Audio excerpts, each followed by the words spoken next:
Bismillahirrahmanirrahim and Assalamu alaikum my dear students.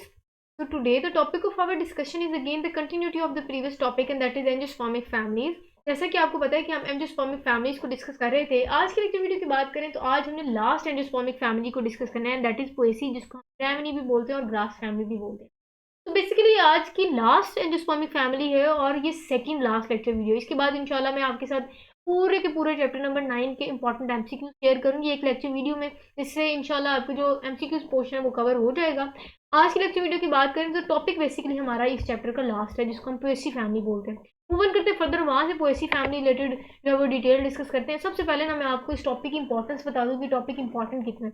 ये topic बहुत important है क्योंकि ये टॉपिक जो है वो लॉन्ग पॉइंट ऑफ व्यू से बहुत इंपॉर्टेंट है। ये बहुत बार पेपर में आ चुका है, स्पेसिफिकली इसका जो इकोनॉमिक इंपॉर्टेंस है वो काफ़ी बार जो है वो बोर्ड में पूछी गई है। अब पोएसी की बात करें तो ये काफ़ी इंपॉर्टेंट फैमिली इस सेंस में भी है क्योंकि इसकी नंबर ऑफ स्पीशीज़ बहुत ज़्यादा है और ये वेल नोन फैमिली मानी जाती है। वेल नोन फैमिली मतलब कि जितने भी अनाज दालें और जो खाने वाली स्पेसिफिकली मेंबर्स होते हैं वो इस फैमिली में जो है वो मौजूद होते हैं। पोएसी फैमिली इसलिए बहुत इंपॉर्टेंट है क्योंकि हमारे जो खाने वाली फूड आइटम्स है वो ज़्यादातर इस फैमिली में मौजूद होते हैं। क्लियर हो गया। अब पोएसी जिसको हम ग्रामिनी भी बोलते हैं, अब इसको ग्रामिनी क्यों बोलते हैं इसकी भी हम डिटेल देखेंगे। इसको ग्रास फैमिली आसान जुबान में बोलते हैं, ठीक है। तो एमसीक्यू पॉइंट ऑफ व्यू से छोटी छोटी बातें इंपॉर्टेंट होती है। अब हम इस फैमिली के जेंडर की बात करते हैं। टोटल नंबर ऑफ जेंडर की बात करें तो इस फैमिली के 600 जेंडर्स हैं और अगर हम इस फैमिली की नंबर ऑफ स्पीशी की बात करें तो वो 10,000 है। 10,000 नंबर ऑफ स्पीशीज हैं वो इस फैमिली में। अंदाज़ा लगा लेंगे स्पीशीज इतनी ज़्यादा है तो ये फैमिली इंपॉर्टेंट कितनी होगी, ठीक है। इसीलिए ये बहुत इंपॉर्टेंट है क्योंकि इसमें मेंबर्स बहुत ज़्यादा हैं। इवन हम जब डिस्कस करेंगे तो आप कहेंगे तो बहुत ही फेमिलियर है, जिसमें हम देखेंगे गंदम आ जाएगा, चावल आ जाएगा, मकई आ जाएगा, जई आ जाएगा, उसके बाद बांस आ जाएगा। तो जितने भी इंपॉर्टेंट गन्ना आ जाएगा, जितने भी इंपॉर्टेंट आपने फूड क्रॉप्स देखी होंगी तो वो सारी की सारी इसमें लाई करती है। उसके बाद कहते हैं कि अगर हम इनकी बात करें तो ये वर्ल्ड वाइड है, मतलब पूरी दुनिया में ये सारे, जब मैंने ऊपर डिटेल डिस्कस की, पूरी दुनिया में इतने मौजूद हैं। मतलब कि जहाँ जहाँ वस्कुलर प्लांट सर्वाइव कर सकते हैं ना, उनमें से काफ़ी हद तक जो है वो इस फैमिली के होते हैं। उसके बाद अगर हम पाकिस्तान की बात करें तो स्पेसिफिकली पाकिस्तान में 158 जनरा मौजूद होते हैं इस स्पीशी के। और अगर हम इस फैमिली के और अगर हम इस रिलेटेड इस फैमिली की स्पीशीज़ की बात करें कि पाकिस्तान में वो स्पेसिफिकली कितनी है, वो 492 स्पीशीज़ पाकिस्तान में मौजूद है, ठीक है।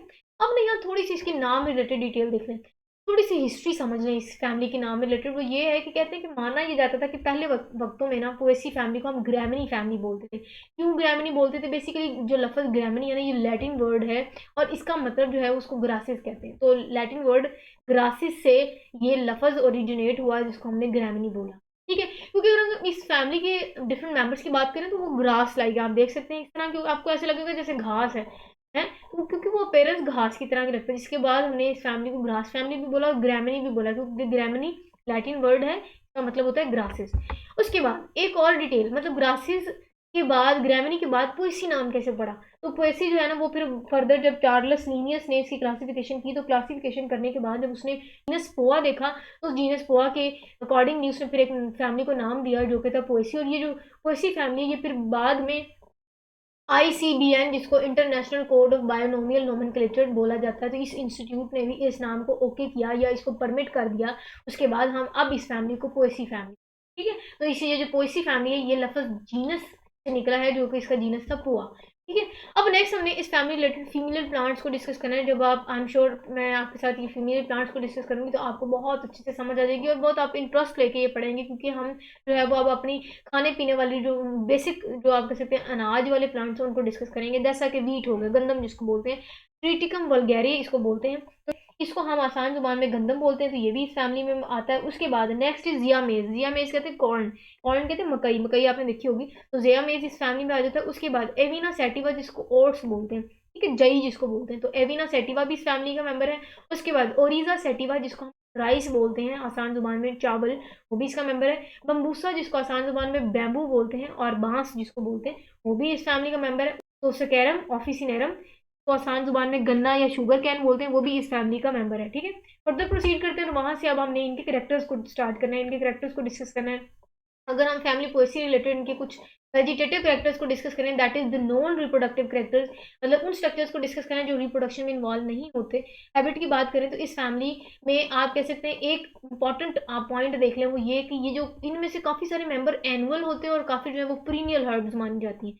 अब एनुअल और पीरियड हर्ब्स में क्या फ़र्क है? बेसिकली जो एनुअल हर्ब्स है ना वो साल बाद डेथ हो जाती है। मतलब ऐसी हर्ब्स या ऐसे प्लांट्स जो सिर्फ उनका जो टाइम ड्यूरेशन है वो 1 साल का होता है, उनको हम एनुअल हर्ब्स या एनुअल प्लांट्स बोलते हैं। जैसा कि आसान जुबान में गंदम आपने देखी होगी, गंदम को जब हम बोते हैं तो एक ही सीजन होता है गंदम का, साल बाद एक सीजन होता है। उसके बाद जब गंदम हम एक्सट्रैक्ट कर लेते हैं उसके बाद गंदम जो है वो गल सड़ जाता है उसका प्लांट और बिल्कुल खत्म हो जाता है। तो मतलब ये इसका बहुत इंपॉर्टेंट पॉइंट है कि ये एनुअल हर्ब्स माने जाते हैं, मतलब ये साल बाद होते हैं और ये सिर्फ 1 साल के लिए होते हैं। ये नहीं कि 16 साल वो फसल लगी रहती है, बल्कि साल बाद जब फ्रूट देती है उसके बाद ये गल सड़ जाती है, उनकी डेथ हो जाती है। प्रीनियल कहते हैं कुछ हर्ब्स प्रीनियल भी, जरूरी नहीं कि सारी की सारी इस फैमिली के मेंबर जो है वो एनुअल ही हैं, नहीं प्रीनियल भी है। प्रीनियल कहते हैं कि सदाबहार है, ठीक है, हमेशा रहने वाले भी हैं, काफ़ी सारी जो है वो पूरी लाइफ के तौर पे भी, मतलब लॉन्ग टर्म के लिए भी लगे रहते हैं।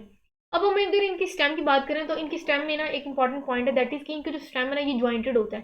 ज्वाइंटेड कहते हैं कि इनके स्टेम में ना जोड़ नजर आपको आएंगे, जोड़ नजर आते हैं, जैसा कि आसान जुबान में गन्ना, गन्ना शुगर कैन आपने देखा होगा, गन्ने के अगर आप स्टेम को देखें तो उसमें ना आपको जोड़ नजर आते हैं, ऐसा लगता है कि जैसे अल्लाह ताला ने जोड़ जोड़ जोड़ के एक पूरा उसका तना बनाया होता है। डायग्राम आप देख लें।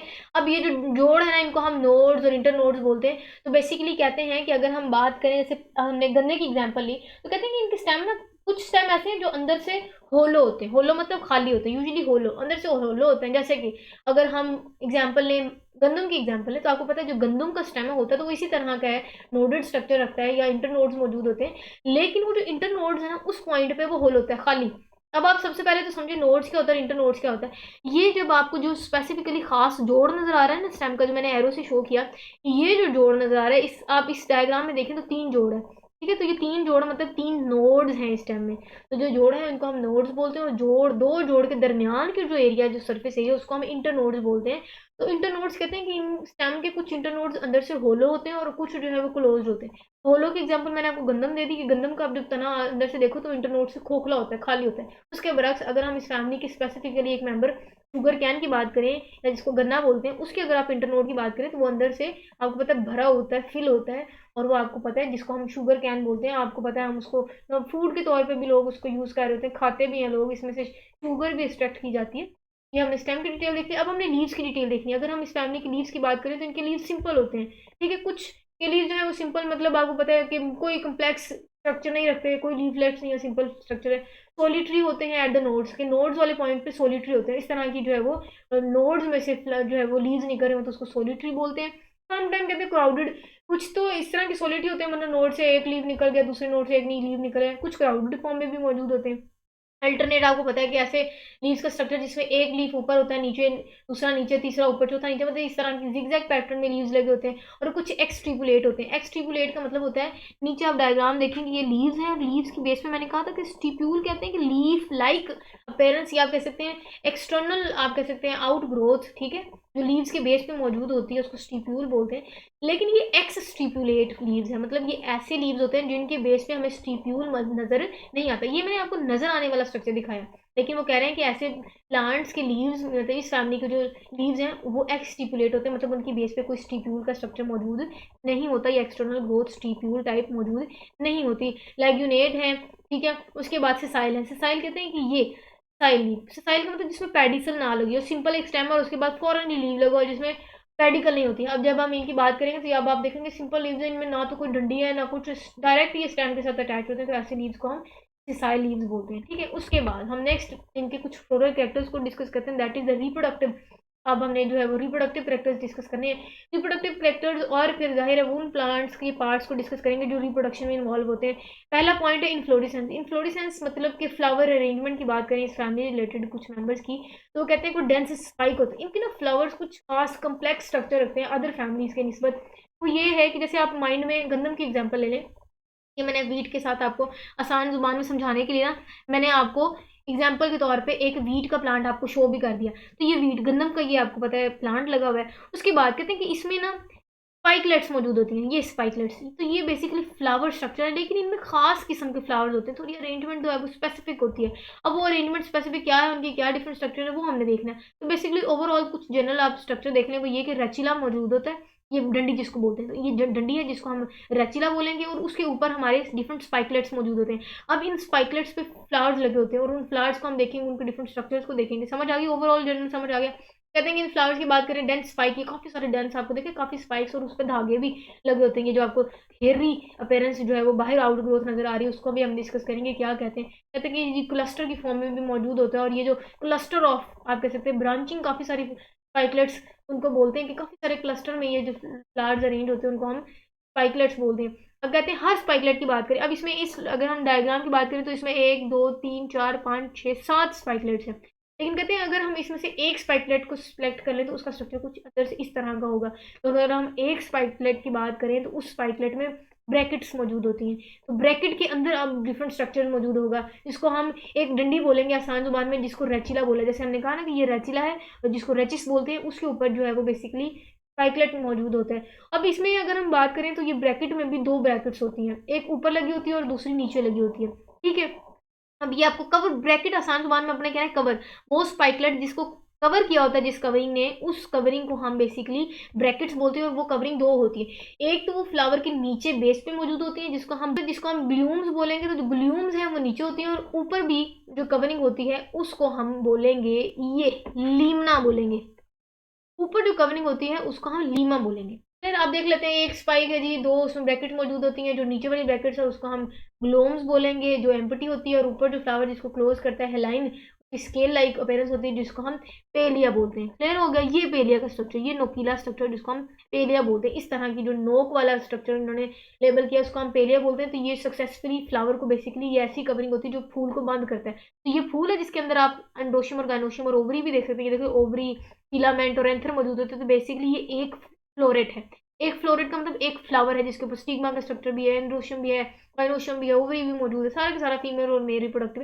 तो कहते हैं कि इस फ्लावर को बेसिकली जो फ्लोरेट को कवर करती है उस ऊपर वाली कवरिंग को हम पेलिया बोलते हैं, और उस नीचे वाली कवरिंग को हम ब्लूम बोलते हैं, और बेसिकली ये दोनों जो है वो कवरिंग के तौर पे एक्ट करती है, जो फ्लावर को कवर करती है स्पाइकलेट में। क्लियर हो गया।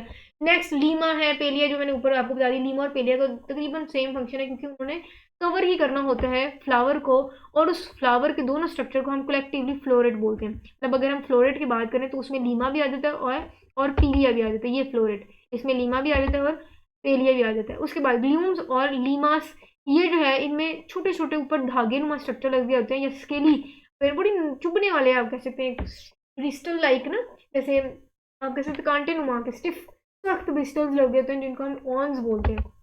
ये मैंने आपको बीट में दिखाए, हल्के से अगर आप गौर गौर से देखें ना, तो यहाँ ना हल्के से स्पाइकलेट के बाहर से एक स्ट्रक्चर ओरिजिनेट कर रहा है, धागे नुमा बहुत ही नोकीला, स्पाइकलेट्स के बाहर जो नोकीला स्टिफ ब्रिस्टल्स ओरिजिनेट हुआ उसको हम ऑन्स बोलते हैं। समझ आ रही फ्लावर की, ठीक है। ये एक पूरा स्पाइकलेट है जिसके ऊपर डिफरेंट फ्लोरेट लगे हुए हैं, फ्लोरेट बेसिकली एक फ्लावर है, तो एक स्पाइकलेट पे बहुत सारे फ्लोरेट लगे हो सकते हैं, ठीक है। रेचिट वो डंडी जिसके ऊपर ये फ्लोरेट लगा होता है, ऑन्स मैंने आपको बता दिया वो ब्रिस्टल्स जो स्पाइकलेट से ओरिजिनेट होते हैं। पहले मैंने आपको बता दिया वो कवरिंग जो कि कवर किया होता है, लीमा भी का भी वही तकरीबन काम होता है, ये पूरे का पूरा पेडिसल आपको पता है वो डंडी जिसके ऊपर ये सारी फ्लावर्स लगे होते हैं।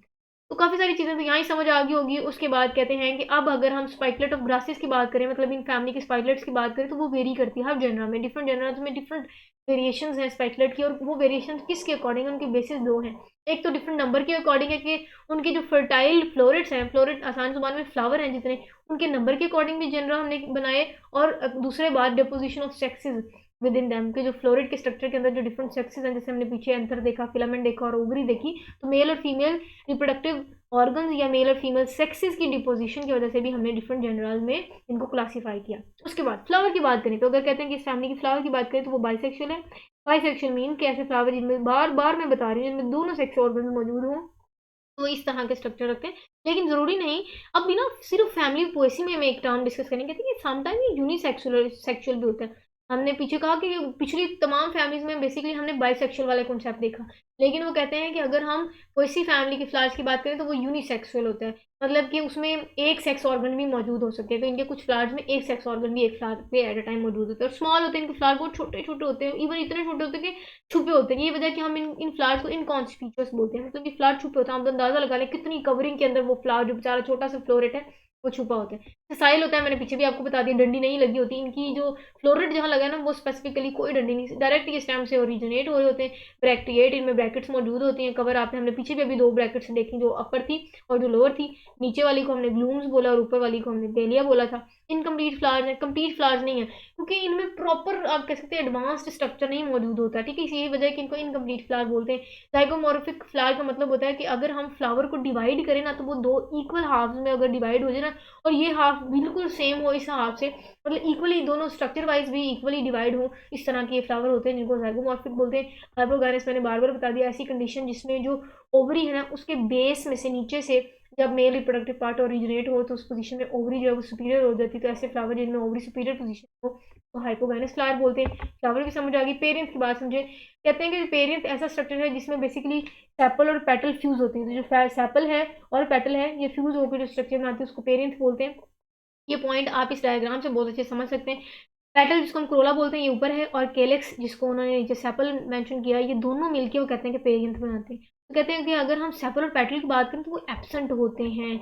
यही वजह है कि हम इन फ्लावर्स को इनकम्प्लीट बोलते हैं, क्योंकि इनका प्रॉपर फ्लावर का स्ट्रक्चर मौजूद नहीं होता, क्योंकि इनके फ्लावर में ना तो पेटल्स मौजूद है ना ही सेपल मौजूद है। तो आप अंदाजा लगा लें कि ये फ्लावर इनकम्प्लीट होगा।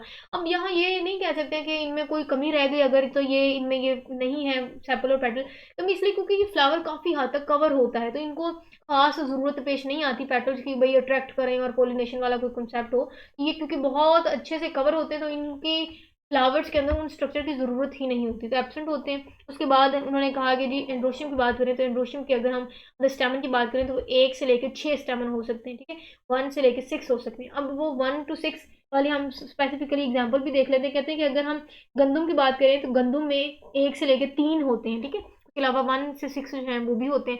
तो इनमें वेरी करता है नंबर। ठीक है, एंड्रोशियम की बात मैंने बता दी। गाइनोशियम की बात करें तो इनमें 3 ओवरीज होती हैं, और वो कार्पल्स जो है 3 कार्पल्स वो यूनाइटेड होती हैं, ठीक है, जुड़ी हुई होती हैं। स्टिग्मा पे सीदरी लाइक जो है वो अपेयरेंस होती है। अगर हम स्टिग्मा की बात करें तो उसमें हल्का धागेदार स्ट्रक्चर भी हमें नजर आता है। गाइनोशियम समझ आ गई। फ्रूट की बात करें तो इनमें फ्रूट जितने भी हैं वो ग्रेन्स हैं और क्रॉप्सिस हैं। अब ग्रेन्स और क्रॉप्सिस का लफज समझे। क्रॉप्सिस बेसिकली आप कह सकते हैं ऐसा फ्रूट, या आप कह सकते हैं ऐसा सीड जिसके ऊपर सीड कोट रिमूव ना हो सके और आप उस पूरे के पूरे सीड को डायरेक्ट ही खा सकें। जैसे कि आपको पता है मकई हो गया, गंदम हो गया, चावल हो गया। इसमें क्या होता है कि हम सीड कोट को रिमूव नहीं करते। आपने देखा मकई को हम डायरेक्ट एज इट इज ही खा लेते हैं।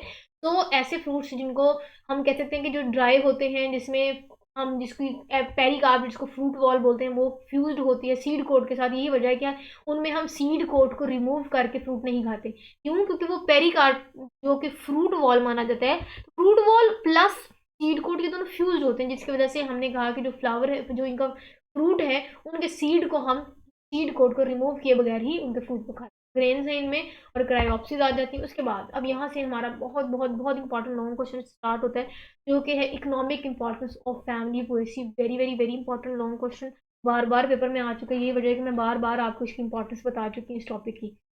बहुत इंपॉर्टेंट है। आपने दालों के बारे में पढ़ा होगा, आपने चावल और गंदम मकई बारले जितने भी ऑट्स वगैरह आ जाते हैं, अब आपको पता है कि सबसे पहला पॉइंट इकोनॉमी रिलेटेड तो ये होगा कि ये फूड स्टाफ है, फूड के तौर पे खाया जा सकता है। तो ये जो फैमिली ने बड़ी ग्रेट इंपॉर्टेंस रखती है, ना सिर्फ पेपर पॉइंट ऑफ व्यू से फैमिली इंपॉर्टेंट है, हमारी ज़िंदगी में भी ये फैमिली बहुत इंपॉर्टेंस रखती है, क्योंकि इसमें काफ़ी हद तक हमारी फूड क्रॉप्स आ जाती हैं। तो ये एनिमल्स और मैन के लिए बहुत इंपॉर्टेंट फूड क्रॉप्स है। ये वजह कि इकोनॉमी रिलेटेड बहुत इंपॉर्टेंस रखते हैं। फूड की बात करें, सीरियल्स इनमें आ जाते हैं। सीरियल्स आपको पता है अनाज और माइलेट्स बोलते हैं हम बाजरे को, तो इसमें बाजरा भी आ जाता है, सीरियल्स भी आ जाते हैं, जो कि आपको पता है फूड है इंसानों की। अब हमने उन प्लांट्स को डिस्कस करना है जो कि खुराक प्रोवाइड करते हैं, मतलब आप कह सकते हैं फूड स्टफ के तौर पे उन प्लांट्स को यूज़ करते हैं। दैट इज़ व्हीट हो गया, ओट्स हो गया, कॉर्न मेज हो गया, राइस हो गया, बार्ले हो गया, राई हो गया, और ये मैंने आपके साथ नीचे सोरगम वलगैरे ये मैंने आपके साथ शेयर कर दिया। और ये जो है, अब ये इनकी मैंने पिक्चर्स आपके साथ शेयर नहीं की, क्योंकि कॉमन है, आपने ज़ाहिर है देखा होगा, वीट का भी प्लांट आपने देखा होगा, बारले का भी प्लांट आपने देखा, आप फेमिलियर हैं ऑलरेडी। लेकिन जिनसे आप फेमिलियर नहीं है, मैंने आपके साथ पिक्चर शेयर कर दी। ये सोरगम वलगैरे था। तो ये जो प्लांट है, ये है पेनिसीटम टाइफोडियम। ठीक हो गया। नेक्स्ट अब हमने फूडर क्रॉप्स देखनी है, मतलब ऐसी प्लांट्स जो फूडर चारे के तौर पे बहुत इंपॉर्टेंट हैं। तो कहते हैं कि अगर हम इस फैमिली की इकोनॉमिक इंपॉर्टेंस से रिलेटेड देखें, तो इनके काफ़ी सारे जो प्लांट्स हैं, वो डोमेस्टिक एनिमल जो घरेलू पालतू जानवर है ना, उनकी खुराक या चारे के तौर पे भी हम इन प्लांट्स को यूज़ करते हैं। जैसे आपको पता है कि गंदम का जो भूरा होता है वो हम खिलाते हैं, ठीक है, उसके अलावा खसखस हो गई, ठीक है, ज्वारी हो गई। हम देखेंगे कि काफ़ी सारे प्लांट्स जो आइटम है वो हम चारे के तौर पर भी जानवरों को दे रहे होते हैं। उसके बाद जैसे आप नीचे भी हम स्पेसिफिकली बताएंगे, कहते हैं कि जो ड्राई स्टेम होती है, ड्राई स्टेम खुश्क तना और खुश्क पत्ते जो होते हैं कि इनके सीरियल क्रॉप्स के, जितने भी सीरियल क्रॉप्स, जितने भी अनाज वाले, अभी मैंने ऊपर भी मेंशन किया, जितने भी अनाज वाली क्रॉप्स हैं उनके जो स्टेम और ड्राई लीव्स है ना, उनका हम फोडर चारे के तौर पे कैटल्स, मवेशियों वगैरह को भी देते होते हैं। शुगर की बहुत इंपॉर्टेंट सोर्स है। अब हमने पीछे जो शुगर कैन वाला प्लांट डिस्कस किया, हमने कहा कि उसमें से हम एक तो जूस एक्सट्रैक्ट करते हैं और वहाँ से चीनी बनती है। तो अंदाजा लगाएं चीनी कितनी इंपॉर्टेंट है, तो यहाँ से इस फैमिली की इकोनॉमिक इंपॉर्टेंस की आप जो है वो वैल्यू समझ सकते हैं। काफ़ी सारे प्लांट जो है ऑर्नामेंटल पॉइंट ऑफ व्यू से भी इंपॉर्टेंट है। मैनी ग्रासेस, बहुत सारी ग्रासेस को हम, आपको पता है, लगाते हैं लॉन्स वगैरह की खूबसूरती को एनहांस करने के लिए। ये वजह है कि ये जो है वो ऑर्नामेंटल प्लांट के तौर पे भी इनमें कुछ मेंबर्स मौजूद होते हैं। नीचे मैंने उन मेंबर्स का नाम और पिक्चर शेयर कर दी।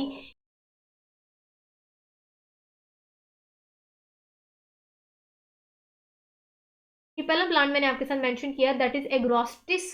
ठीक है, ये इस तरह की घास होती है, अक्सर लगी होती है। नेक्स्ट जो ग्रास है ना, जिसको घास बोलते हैं, जो हमने कहा कि लॉन्स वगैरह में लगाते हैं, वो है पुआ। तो ये पुआ इस तरह की ग्रास होती है, और फस्टूका जो है वो इस तरह की ग्रास होती है।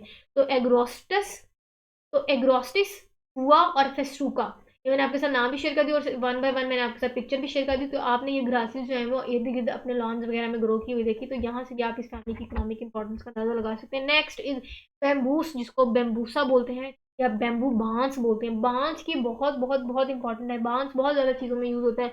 बांस से हमने कहा मैट्स बनते हैं। बांस बांस को यूज़ करके हम उसकी जो तना है, उसकी जो स्टेम है, उसको हम तोड़ के मॉडिफाई करके बास्केट बना सकते हैं, फैंस बना सकते हैं, हैट बना सकते हैं। तो बांस की बड़ी इंपॉर्टेंस है। ना सिर्फ बांस इन पॉइंट्स ऑफ व्यू से इंपॉर्टेंट है, बल्कि बांस जो है वो बिल्डिंग मटेरियल के तौर पे भी इस्तेमाल होता है। हर्ट्स, घर की जो झोंपड़ियाँ होती हैं, उसको बोट्स, कश्तियाँ बनाने के लिए, कार्ड्स, पाइप्स, तो आपको पता है कश्तियाँ, आप अगर आपने देखा होगा कि घर बन रहा हो तो उसमें भी नीचे पिलर देने के लिए भी इस्तेमाल होता है। बिल्डिंग मटीरियल में भी बम्बूस, या ऊपर जो है वो छत बनाने के लिए भी हम जो है वो बम्बू या फिर आप कह सकते हैं बैम्बू को इस्तेमाल करते हैं। उसके बाद नेक्स्ट पॉइंट इज कि अगर हम इसकी स्टेम के तोड़े मरोड़े और उसको मॉडिफाई करने के बाद हम ना बांस की स्टेम से मैट्स बना सकते हैं, चटाइयाँ, इस तरह की चटाइयाँ। मैंने आपके साथ तो चटाई भी शेयर कर दिया, आप क्या ही याद रखेंगे। अच्छा, ऐसा है कि मस्जिदों में ना आपने इस तरह की सख्त चटाइयाँ देखी होती हैं, तो वो जो है ना वो बांस के स्टेम से बनी होती है। उसके बाद बास्केट इस तरह की, जो आपको लगता है कि ये लकड़ी की बास्केट है, बेसिकली वो जो है वो बांस की लकड़ी से इस्तेमाल होती है। फैंस भी बनते हैं। उसके बाद हैट्स, इस तरह की खूबसूरत मरी में लोग जो बड़ी खूबसूरती के लिए कैप्स को पहनते हैं, पिक्चर्स वगैरह बनाते हैं। तो इस तरह की जो कैप है वो भी हम जो है वो बम्बूसा, या जिसको हम बोलते हैं बांस, बांस से हम मेडिसिन की बात करें तो कहते हैं कि ये बांस जो हमने इतनी इसकी इंपॉर्टेंस देखी कि जी वो बिल्डिंग मटेरियल के तौर पे भी, घर बनाने के लिए, कश्तियाँ बनाने के लिए, मैट, चटाइयाँ, टोकरियाँ, टोपी के अलावा भी मेडिसिन भी एक्सट्रैक्ट करते हैं। कहाँ से? कहते हैं कि जो बांस है ना, उनके लीव्स से हम एक दवाई एक्सट्रैक्ट करते हैं, और वो दवाई हॉर्सेस, घोड़ों को देते हैं। कब देते हैं? जब उनको खांसी और सर्दी जुकाम हो, तो उसके अगेंस्ट भी हम इनको मेडिसिन को एक्सट्रैक्ट करते हैं। कहाँ से? लीव्स ऑफ बैम्बूस, मतलब के बांस की पत्तों से। उसके बाद एरोमेटिक ऑयल्स, एरोमेटिक ऑयल्स मतलब कि जो खुशबू वाले ऑयल्स हैं, तो इस फैमिली के जो मेंबर्स हैं उनमें से काफ़ी सारे हम ऑयल्स एक्सट्रैक्ट करते हैं। ऑयल्स कहते हैं कि मतलब खुशबू वाले, आपने अक्सर देखा होगा कि लोग यूज़ करते हैं ऑयल्स जो कि खुशबू वाले होते हैं। जैसे सर्टेन ग्रासेस यील्ड्स, काफ़ी सारी ग्रासेस से हम एरोमेटिक ऑयल्स को एक्सट्रैक्ट करते हैं। एरोमेटिक ऑयल्स का मतलब जो खुशबू वाले ऑयल, मैंने बता दिया आपको। एग्जाम्पल मैंने नीचे मेंशन कर दिया, जिसको लेमन ग्रास बोलते हैं। ये मैंने पिक्चर आपको शेयर कर दी। इस लेमन ग्रास से हम ऑयल एक्सट्रैक्ट करते हैं, ठीक है, जिसको हम लेमन ग्रास ऑयल बोलते हैं, जो कि परफ्यूम के तौर पे भी इस्तेमाल होती है, साबुन इंडस्ट्री में भी इस्तेमाल कर सकते हैं। ठीक है, काफ़ी सारी यूजेस हैं इस लेमन ग्रास। उसके बाद पेपर, कहते हैं कि पेपर बनाने में भी काफ़ी सारे ग्रासेस की जो स्पीशीज़ हैं उनको कागज़ बनाने में भी इस्तेमाल किया जाता है।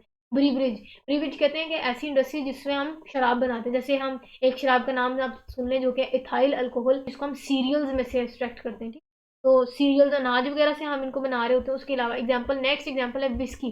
विस्की को हम राय से बनाते हैं, ठीक है, बार्ले से बनाते हैं और कॉर्न से बनाते हैं।